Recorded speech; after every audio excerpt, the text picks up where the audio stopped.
बेटे की मौत के मामले च मुहम्मद मुस्तफा का वड्डा बयान सामने आया। मुहम्मद मुस्तफा ने वड्डे खुलासे किए ने। कई हैरानीजनक बयान भी उन्होंने सामने आया। उन्होंने कहा कि मेरे बेटे की मानसिक स्थिति ठीक नहीं सी, मेरे कमरे नूं भी उसने अग लगाई सी, मेरे बेटे नूं कई बार स्कूल कॉलेज विचों कढ़िया गया सी, उसने कई बार पुलिस अधिकारियों ते भी हथ चुकिया सी, एक बार तो उसने अपनी मां ते भी हमला किया। 18 साल तो उन्होंने कहा कि मेरा बेटा नशे का शिकार सी, मैं हमेशा मामले नूं दबाया अपने घर की इज्जत लई। मैनूं पुलिस जांच विच पूरा यकीन है, जल्द पूरी सच्चाई सामने आवेगी। पंचकुला च शक्की हालातां च अकल दी मौत हुई सी। अकल दी एक वीडियो सामने आई जिस विच उसने अपने परिवार ते, अपने पिता ते, अपनी मां ते, भैन और पत्नी ते गंभीर इल्जाम लगाए। इस वीडियो दे वायरल होने तो बाद शिकायत हुई, उन्हां ते पूरे परिवार ते FIR दर्ज की गई। मुहम्मद मुस्तफा, उन्हां दी पत्नी ते उस तो इलावा उन्हां दी पत्नी और भैन ते भी FIR दर्ज की गई है। तां मुस्तफा का कहना है कि वह पुलिस जांच विच पूरा सहयोग देणगे। इस दे नाल ही उन्हां वल्लों कई हैरानीजनक खुलासे किए गए। पंजाब के साबका DGP मुहम्मद मुस्तफा के पुत्र अकील की मौत के मामले में रोजाना नवे खुलासे सामने आ रहे हैं। हुण मुस्तफा खुद सामने आए ने ते अपने पुत्र की मानसिक स्थिति, उसके पिछले व्यवहार और परिवार ते लगे गंभीर दोषों बारे उन्होंने बयान दिता है। मुहम्मद मुस्तफा ने कहा कि उन्होंने पुत्र मानसिक तौर पर बीमार सी। उन्होंने पूरा परिवार पिछले कई सालों तो उसके कारण मानसिक परेशानी चल रहा सी। मुस्तफा ने दस्सिया कि उन्होंने पुत्र अकील 2024 विच पूरी तरह मानसिक तौर पर बीमार हो गया सी। उसकी मानसिक स्थिति इन्नी बिगड़ गई सी कि वह खुद समझ नहीं पा रहा सी कि वह की कह रहा जां की कर रहा है। साबका DGP ने दस्सिया कि उन्होंने पुत्र की मानसिक स्थिति कारण उन्होंने कई बार उसके स्कूल और यूनिवर्सिटी बदली। उसने कई बार पुलिस अधिकारियों ते भी हमला किया। मामले नूं सुलझाउण लई मुस्तफा ने DGP वजों सेवा निभाते हुए कांस्टेबल रैंक ते पुलिस अधिकारियों तो माफी मंगी। उन्होंने कहा कि मैं अपने परिवार की इज्जत बचाउण लई मामले नूं कई बार दबाया, इत्थों तक कि वह साडे कमरे नूं भी अग लगा चुकिया सी।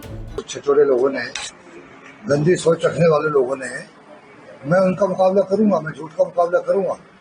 जब कोई एक दरखास्त लेके पेश होता है पुलिस के सामने गंभीर इल्जाम लगाकर, तो पुलिस की कानूनी ड्यूटी बनती है कि उसकी FIR दर्ज करें। पुलिस ने अपनी ड्यूटी का पालन किया है, FIR दर्ज किया, मैं इसका स्वागत करता हूँ, वेलकम करता हूँ। अब असली काम शुरू होगा, इन्वेस्टिगेशन। उसमें चंद रोज में सच और झूठ का लोगों को पता लग जाएगा। और साथ में जो लोग ये जिन्होंने करवाया है उनको भी ये सोचना होगा कि ये बहुत सीरियस एलिगेशन है, जो एक मरहूम आत्मा को, जो हमारे दिल को ठेस पहुंचाई है, उनके हवाले से जो एलिगेशन लगाए हैं, ये भी एक बहुत सीरियस ऑफेंस है।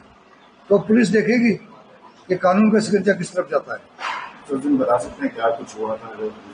मेरा बेटा देखिए एक पेशेंट था, 18 साल की उसकी हिस्ट्री है, रिकॉर्डेड हिस्ट्री है, नॉन हिस्ट्री है, पूरी पंजाब पुलिस को पता है। वो इतना, जो पंजाब में एक बहुत बड़ी बीमारी है ड्रग एडिक्शन की, मेरा बेटा भी उसका शिकार था।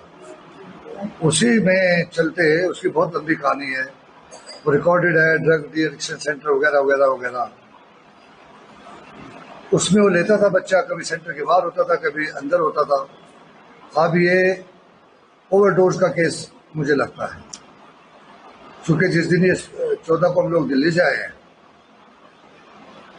16 को उसका ये इंतकाल हुआ है। उसका आम तौर पे पिछले 18 साल में यही रहता था, रात भर जागता था, खाता पीता रहता था, हम सोते थे किचन में, सुबह को अपना 7-8 बजे सो जाता था शक्ल दिखा के। उस दिन सुबह को हमें दिखाई नहीं दी उसकी शक्ल। बाद में मेरे स्टाफ ने बताया कि सुबह 8 बजे उठा था, सिगरेट लेने गया था, जो आमतौर पर उसका काम होता है। मेरे किचन वाले ने भी बताया कि किचन में आया था सुबह, नमस्ते नमस्ते हुई, कुछ खाना है नहीं खाना है। उसके बाद वो कमरे में चला गया। तो शाम को हम लोगों ने बैठ के खाना खाया 8:30 बजे, मैं और मेरी वाइफ, मेरी बेटी मेरी डॉटर लॉ के पास थी, बच्चों के पास। तो उसके बाद कहते अकिल को देखा, आज उठा नहीं है, 8:30 बज गए। अब तो इन्होंने जाके दरवाजे खटखटाए, मेरी वाइफ ने और मेरी बेटी ने। उसके कमरे में दरवाजे से कोई रेस्पॉन्स नहीं आई। आमतौर पे वो ऐसा करता था, नहीं बोलता था, जानबूझ के भी नहीं बोलता था। फिर ये बाहर से धमकाते थे कि अगर आप नहीं लोगे पुलिस को बुलाएंगे, डी एडिक्शन भेजेंगे। उस दिन कोई रेस्पॉन्स नहीं आई। फिर पीछे से पीछे के रास्ते से लॉबी से गए, पीछे का दरवाजा था, उस दरवाजे की चटकनी नहीं लगी थी, तो मेरी बेटी ने देखा जाके, वो तो ही वॉज नो मोर। फिर उसके बाद क्या होता है, एक बेटा जिसका चला जाए घर में, जो मातम होता है, मुझे पता था इज नो मोर। को इमीडिएटली हम लोग हॉस्पिटल लेके गए, मलेरकोट सेक्टर 6 पंचकुला हॉस्पिटल। वहाँ पे उन्होंने चेक किया, ECG वगैरह कोई इसकी, बट वो ही वॉज नो मोर। उसके बाद मेरे घर वालों ने कहा पोस्टमार्टम नहीं कराएंगे जी। मैंने जिद की कि पोस्टमार्टम मैंने कराना है, पोस्टमार्टम कराना है, क्योंकि मुझे पता था उस बच्ची की एक वीडियो निकली, उस हालत में साइकोटिक पेशेंट था। साइकोटिक पेशेंट अगर आप समझते हो, किसी डॉक्टर से पूछना, उसे कोई होश नहीं होता वो क्या बोल रहा है क्या नहीं बोल रहा है। उसे वो चीजें दिखती हैं जो नहीं है, वो सुनती है जो नहीं बोली जा रही, उन चीजों पर यकीन करता है जो नहीं है। ਦੱਸਦੇ ਕਿ ਬੀਤੇ ਦਿਨੀ ਸਾਬਕਾ ਡੀਜੀਪੀ ਮੁਹੰਮਦ ਮੁਸਤਫਾ, ਉਹਨਾਂ ਦੀ ਪਤਨੀ ਅਤੇ ਸਾਬਕਾ ਕੈਬਨਿਟ ਮੰਤਰੀ ਰਜ਼ੀਆ ਸੁਲਤਾਨਾ ਧੀ ਅਤੇ ਨੂੰਹ ਵਿਰੁੱਧ FIR ਦਰਜ ਕੀਤੀ ਗਈ। ਦਰਅਸਲ ਵਕੀਲ ਦਾ ਇੱਕ ਵੀਡੀਓ ਸਾਹਮਣੇ ਆਇਆ ਸੀ, ਜਿਸ ਦੇ ਵਿੱਚ ਉਹ ਕਹਿ ਰਿਹਾ ਸੀ ਕਿ ਪਰਿਵਾਰ ਦੇ ਲੋਕ ਉਸ ਨੂੰ ਮਾਰਨ ਦੀ ਸਾਜ਼ਿਸ਼ ਰਚ ਰਹੇ ਹਨ। ਉਸਨੇ ਆਪਣੇ ਪਿਤਾ ਅਤੇ ਪਤਨੀ ਵਿਚਕਾਰ ਨਾਜਾਇਜ਼ ਸਬੰਧਾਂ ਦਾ ਵੀ ਜ਼ਿਕਰ ਕੀਤਾ ਸੀ। आज 27 अगस्त 2025 है एंड रिकॉर्ड कर रहा हूँ ताकि कोई डॉक्यूमेंट हो जाए मेरे पास पहले से ही, जिसमें मतलब बेसिकली मैंने अपने डैड को और वाइफ का अफेयर डिस्कवर किया और काफ़ी टाइम हो गया, साल 1.5-2 साल हो गए डिस्कवर। मेरे को जब से पता लगा, पता मेरे को पहले ही लग जाना चाहिए था जब ये काफ़ी कुछ हुआ। मतलब 2000 शादी के 1 साल बाद भी 2018 में इनको मैंने पकड़ लिया था बाथरूम यहाँ पे ड्रेस अपने रूम में, ड्रेसिंग रूम के अंदर भाग गया था नीचे। फिर मेरे को उसने फिर डिटेन कराया इलीगली। अब बेसिकली मेरे को मतलब बहुत मेंटल ट्रॉमा में हूँ, बहुत ज़्यादा स्ट्रेस में हूँ। मेरे को समझ नहीं आता मैं क्या करूँ क्या ना करूँ।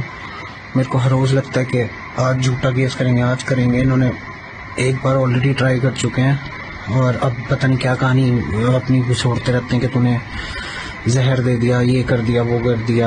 अपने आप ही मनगढ़ंत कहानियाँ बनाते रहते हैं। पहले मनगढ़ंत कहानी, जिस दिन मैंने इन्हें कन्फ्रंट किया था उस दिन इन्होंने झूठा पर्चा कर दिया अटेम्प्ट टू मर्डर का, है ना।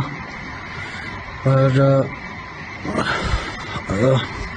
फॉर्चुनेटली जो लोकल SHO था या कमिश्नर था, मेरे को नहीं पता किसने इंटरवीन किया किसने नहीं किया, पर एक आदमी का नरेशन ये है कि SHO ने और कमिश्नर ने कहा था कि मत करो, कोई प्रूफ नहीं है वो कि मतलब it will not hold in a court of law. ਜ਼ਿਕਰਯੋਗ ਕਿ 16 ਅਕਤੂਬਰ ਦੀ ਰਾਤ ਪੰਚਕੂਲਾ ਵਿੱਚ ਅਕੀਲ ਅਖਤਰ ਦੀ ਮੌਤ ਹੋ ਗਈ ਸੀ। ਪਰਿਵਾਰ ਨੇ ਦੱਸਿਆ ਕਿ ਉਸ ਦੀ ਮੌਤ ਨਸ਼ੇ ਦੀ ਓਵਰਡੋਜ਼ ਕਾਰਨ ਹੋਈ। ਜਦੋਂ ਤੱਕ ਉਸ ਨੂੰ ਪੰਚਕੂਲਾ ਦੇ ਹਸਪਤਾਲ ਲਿਆਂਦਾ ਗਿਆ, ਉਹ ਮਰ ਚੁੱਕਿਆ ਸੀ। 35 ਸਾਲਾ ਅਕੀਲ ਪੰਜਾਬ ਅਤੇ ਹਰਿਆਣਾ ਹਾਈ ਕੋਰਟ ਦੇ ਵਿੱਚ ਵਕੀਲ ਸੀ। ਪੰਜਾਬ ਦੇ ਮਲੇਰਕੋਟਲਾ ਦੇ ਰਹਿਣ ਵਾਲੇ ਸ਼ਮਸੁਦੀਨ ਨੇ ਅਕੀਲ ਦੀ ਮੌਤ ਸੰਬੰਧੀ ਸ਼ਿਕਾਇਤ ਦਰਜ ਕਰਵਾਈ, ਜਿਸ ਤੋਂ ਬਾਅਦ ਸਾਬਕਾ DGP, ਉਹਨਾਂ ਦੀ ਪਤਨੀ, ਧੀ ਅਤੇ ਨੂੰਹ ਵਿਰੁੱਧ FIR ਦਰਜ ਕੀਤੀ ਗਈ। DCP ਨੇ ਕਿਹਾ ਕਿ SI ਦੇ ਰੈਂਕ ਦੇ ਅਧਿਕਾਰੀ ਦੀ ਨਿਗਰਾਨੀ ਹੇਠ ਇੱਕ ਵਿਸ਼ੇਸ਼ ਟੀਮ ਬਣਾਈ ਗਈ ਹੈ, ਜੋ ਮਾਮਲੇ ਦੇ ਹਰ ਪਹਿਲੂ ਦੀ ਡੂੰਘਾਈ ਦੇ ਨਾਲ ਜਾਂਚ ਕਰੇਗੀ।